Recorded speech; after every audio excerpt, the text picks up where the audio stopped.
Be ready. 5 seconds.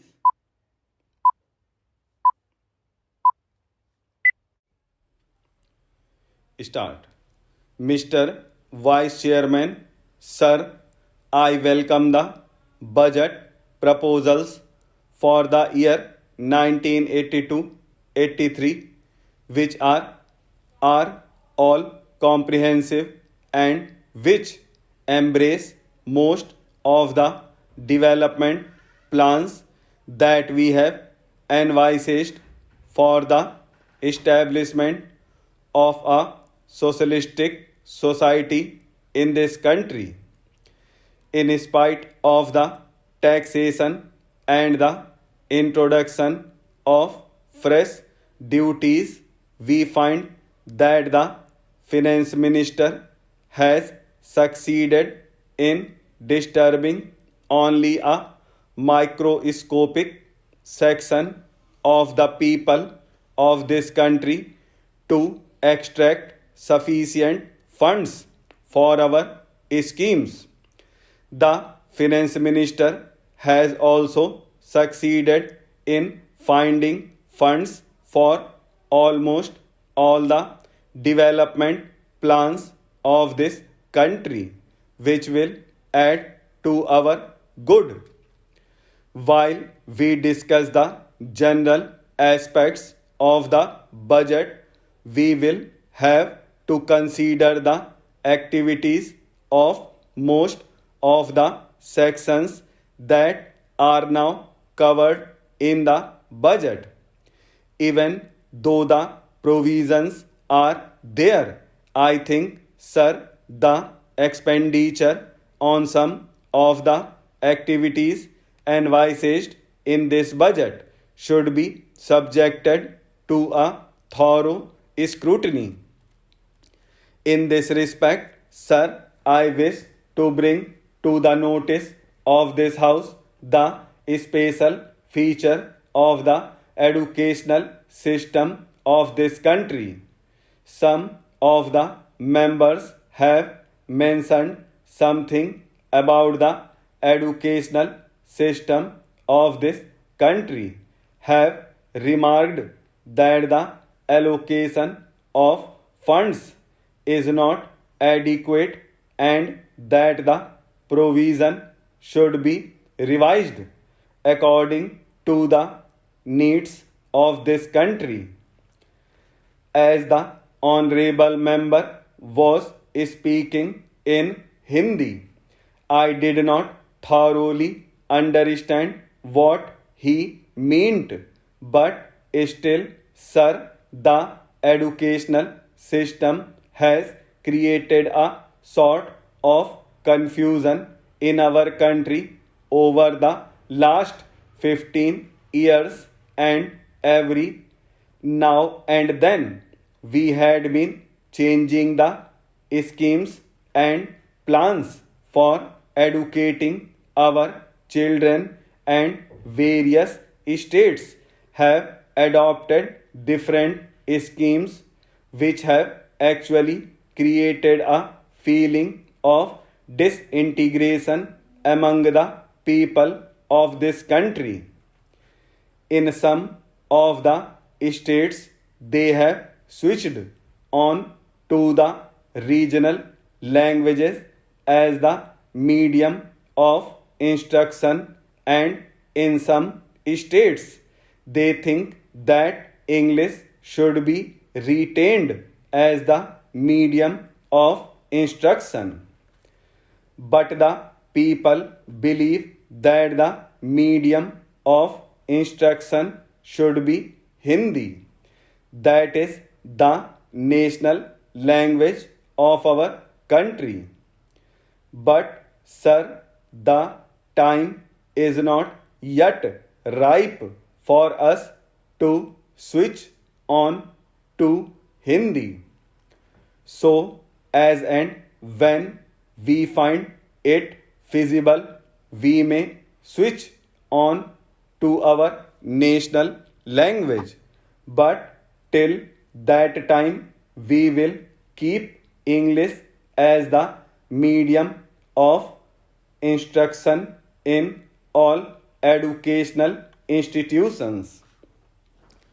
Sir, the other day, the University Grants Commission submitted a report wherein they have mentioned that English should be the medium of instruction, at least in the colleges.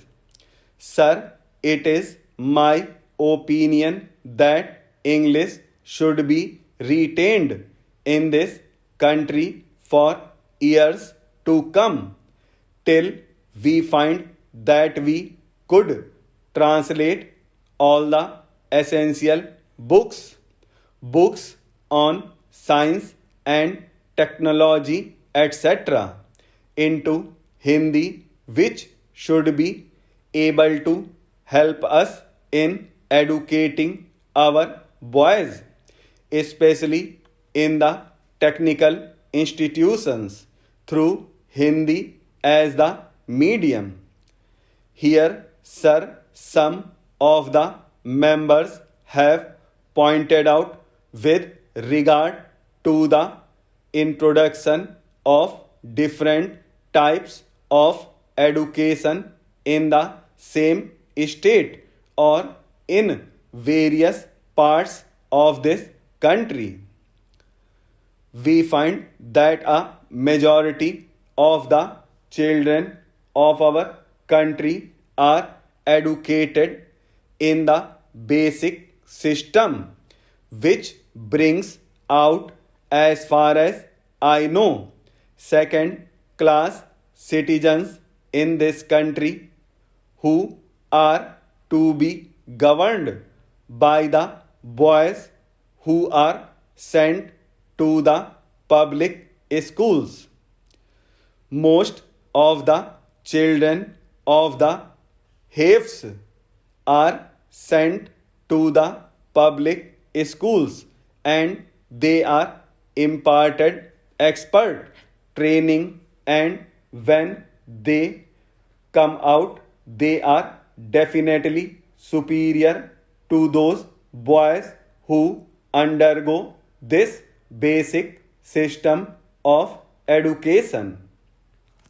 If this basic education is considered to be the best for the development of our country in the socialistic way, we will have somehow or other to find some better means of imparting education whereby they will be able to compete with the students who are now undergoing training in the public schools.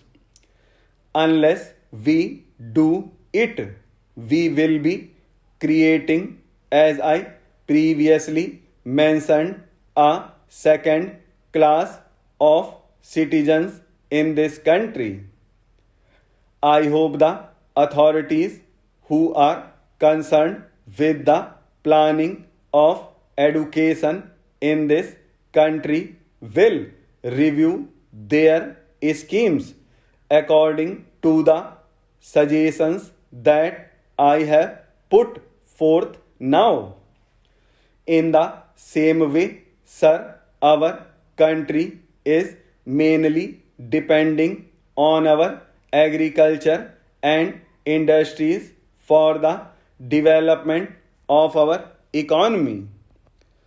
But the agriculturists are an ignorant section of our people who do not find, in spite of the development in that sector of our economy of high production, a better income as the industrial section is having in this country.